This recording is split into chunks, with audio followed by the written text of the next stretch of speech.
What is up, Ravens Flock? Huge shout out for your support for the 410 Sports Talk. James and Glenn are the best in the business. They're killing it right now. They love talking Raven talk. Make sure you go subscribe to their channel. Let's go Ravens. Big trust. Welcome in, everyone, to another episode of 410 Sports Talk. I'm Glenn Martin here with my co-host James Haskell, and in this episode, we're going to discuss the free safety position heading into the offseason for the Baltimore Ravens. A lot to discuss there. We're going to go over who is currently on the roster, who's going to be available in free agency, and some projected first-round picks.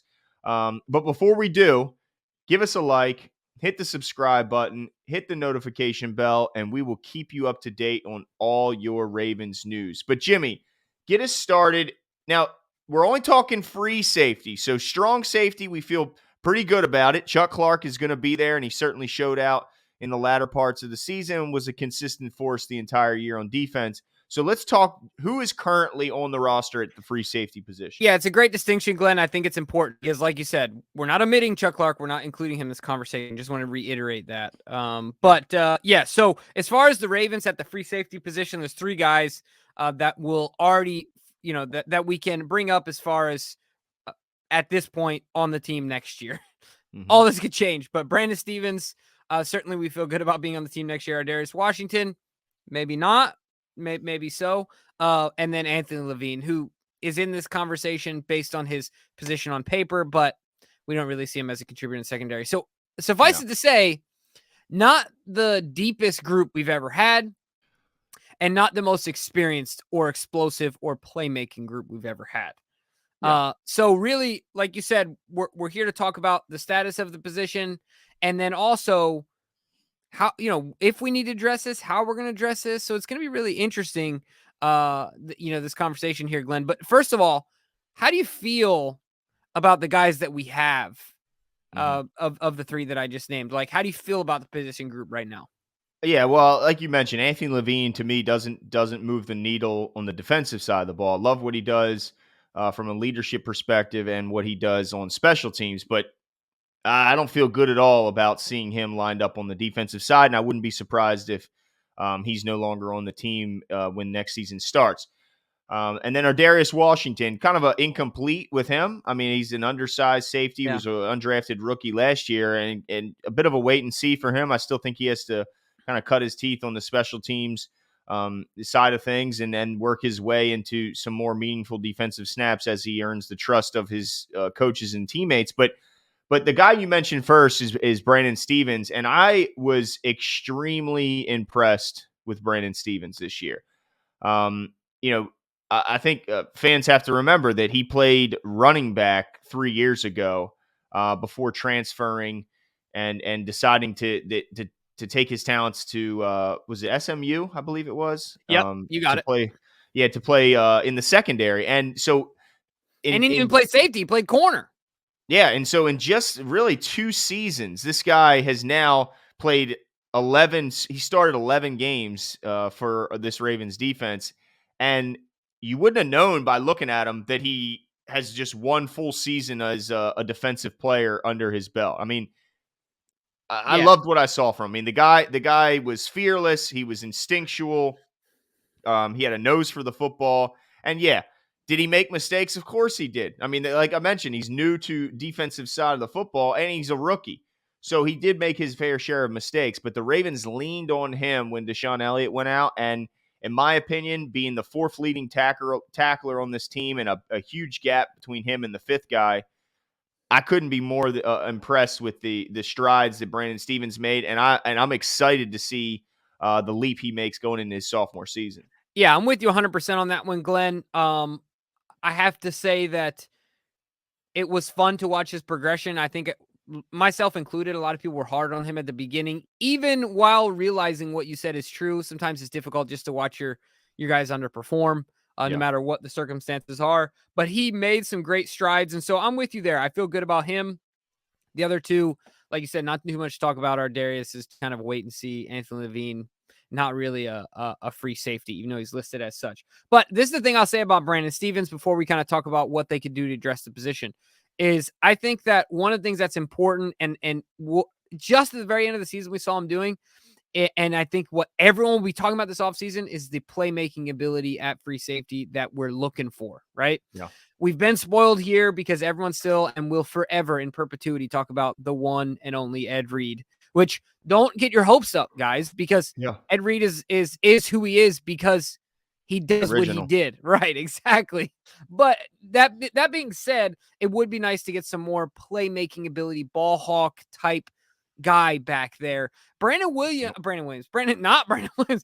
Stevens at the very end of the season, while he wasn't catching the ball, he was getting his hands on the ball. Yeah. And so I'm hopeful. I'm optimistic that because if you look at his college stats, he had a lot of pass breakups that year that he played corner, got his hands on the football a lot, that he'll start to trend that way. I don't know if I'm ready to say we need to draft a guy high to take that position that's more of a playmaker or look for a guy in free agency.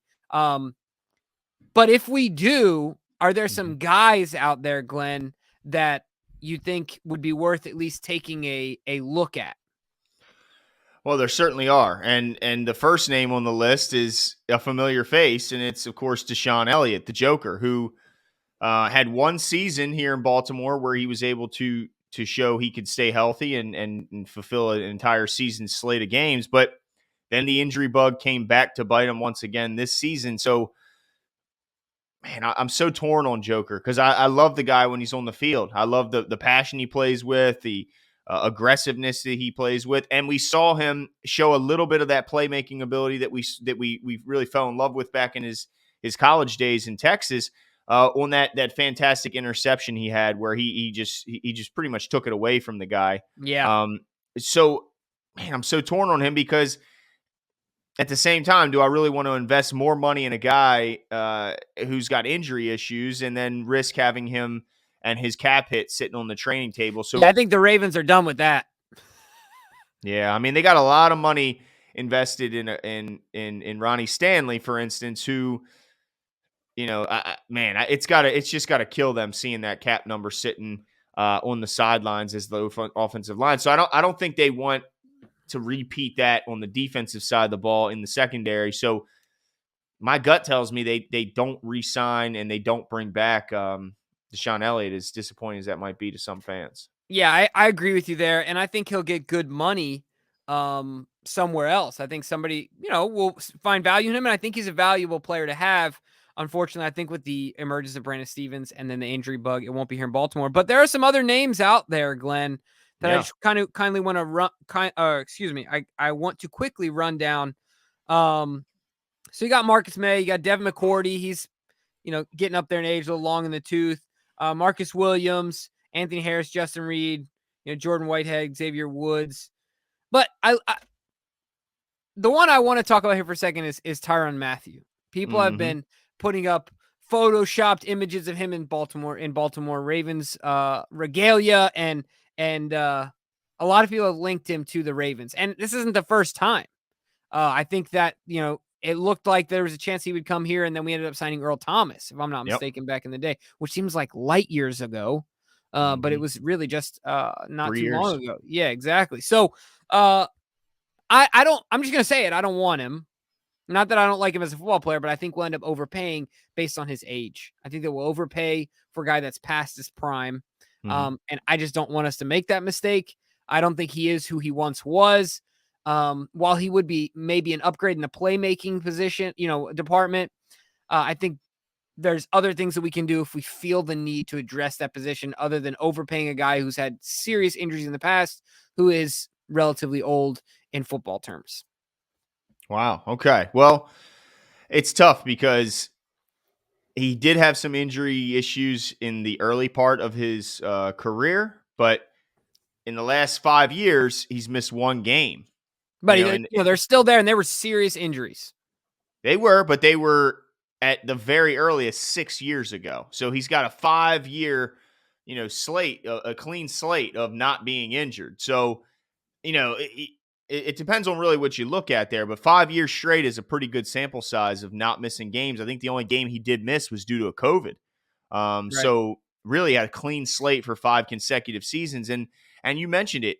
he is a playmaker, dude. I mean, this Definitely guy, a playmaker. he's gotten an interception, at least one in every season of his career. And most of the time he gets, many more than just one. He had Yeah. 3 this year. He had 6 the year before and 4 the year before that. But he also turns those into big time plays. He's got at least one touchdown in 2 of the last 3 years. And so and the tackles are there as well. I mean, he's consistently in the top 4 on his team in tackling, which is what you would hope for. So I'm so torn with him. I mean, yeah, you're right. He's getting a little older. He's 29 now. He'll be 30 next season. And think about not only that, how much is he gonna? He's not gonna come cheap. He's not He's gonna not want gonna a come 1-year cheap. deal. No, because you're going to have to lure him away from a team who Well, he maybe they already can't pay him. knows Maybe they can't pay him. they may I don't- not be able to. But you know what they can promise him is they can promise him Trips to the playoffs AFC Championship game. and competing for a Super Bowl. So man, that one's tough. I mean, I guess it depends on the price tag and if the Ravens feel like he's the guy that gets them over the hump. I just feel like you're right. I think he's already won his usually a guy will take a lesser deal because he feels the team is his services away from getting over the hump and they want a ring. Well, he's already accomplished a bunch He kind individually. of did that, right? And Like, he's already wasn't it a won his 1-year ring. deal? Yeah, wasn't that a 1-year deal? He originally went to Kansas City on. If I'm not I'm not mistaken. sure. I I'm feel not like he's sure. kind of already been through. But yeah, I understand what you're saying. And then on top of that, I just want to mention that, I this is my real question. Say you pay him double digits a year, or call it, $7 million a year. I don't know, whatever his market ends up being. Is it really? So are you willing to allocate, knowing that every dollar is going to count this offseason, right? We finally got some money to spend. Lamar's contract is only going to get higher every year. We got other guys that we've drafted. So if you sign Tyron Matthew, does that mean that Bradley Bozeman? There's no chance you also sign Bradley Bozeman. There's no chance you extend Hollywood Brown. Like, all these other things you have to equate. I don't know if there's no chance. I'm not saying like definitively there isn't a chance that those other things don't happen, but certainly that could quite, very well be the scenario. So when you're talking about allocation of these resources, I just don't know if it's enticing for me enough to say, man, he's that much better than Brandon Stevens. Is going to be that impactful in so many games to where we need to pay a guy like this. Like, I'd rather make sure we lock up Marcus Peters for a few more years, right? Like, or whatever. I want Bradley Bozeman. Like, I'd prefer to have Bradley over Tyron Matthew. That sounds crazy on paper, but I think that, the O-line is more important. So that's the other thing that comes into my mind when I think about this equation. You know what I mean? Yeah, and also what they're already investing in their secondary. I mean, Yeah. right now, if you look at next season, Marcus Peters is carrying a $15.5 million cap hit, and Marlon Humphrey is carrying a $17.5 million cap hit. And then if they keep Tavon Young, which I think there's serious doubt whether they will or not, if they decide to keep him, he's got a $9 million cap hit. So you're already paying all those I got a better guys. chance of making that money than he does.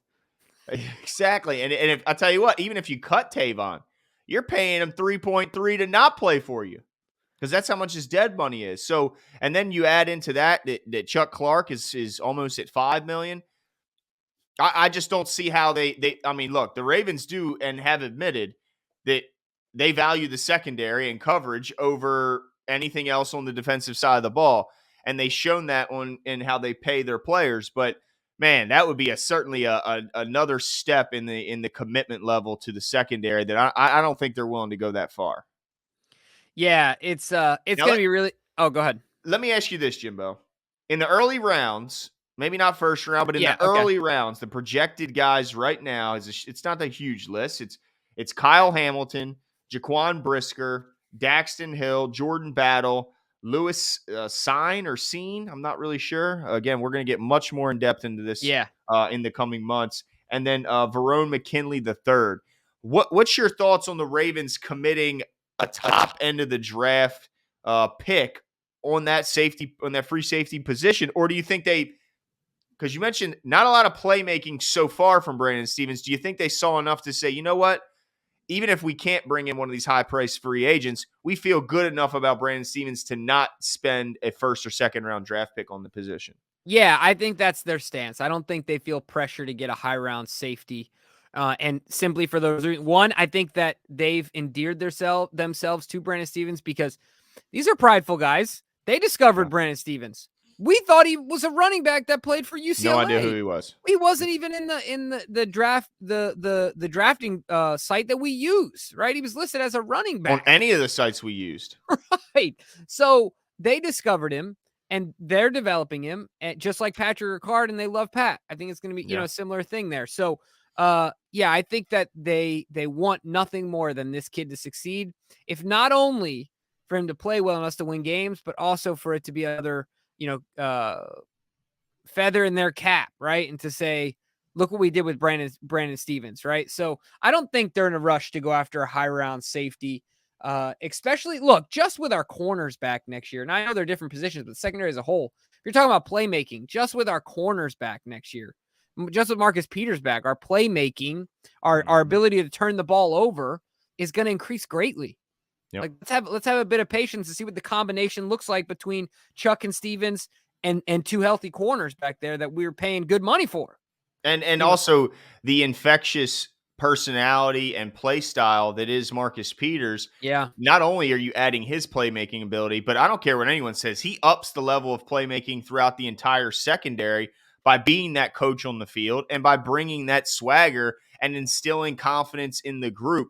There's no doubt that confidence matters in all of sports, and certainly on the defensive side of a football field, it might matter there more than anything when you have to let things roll off your back and bounce back at a moment's notice because the ball could be coming your way, in the very next play. So I think it's more than playmaking ability from Peters, but he's infectious. And I think just look at Marlon Humphrey. He caused how many fumbles when Marcus was on the field with him?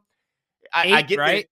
Yeah, and I get that that's not the same as intercepting the ball, but I find it hard to believe that Marcus didn't play some part, at least in the, I don't know, the swag of the defense. Like it just. Well, Marcus, what he does is, absolutely. Marcus, what he does, and this is where he's very similar to Ed Reed. When the ball is in the air, at any time, Marcus Peters thinks the ball is his ball.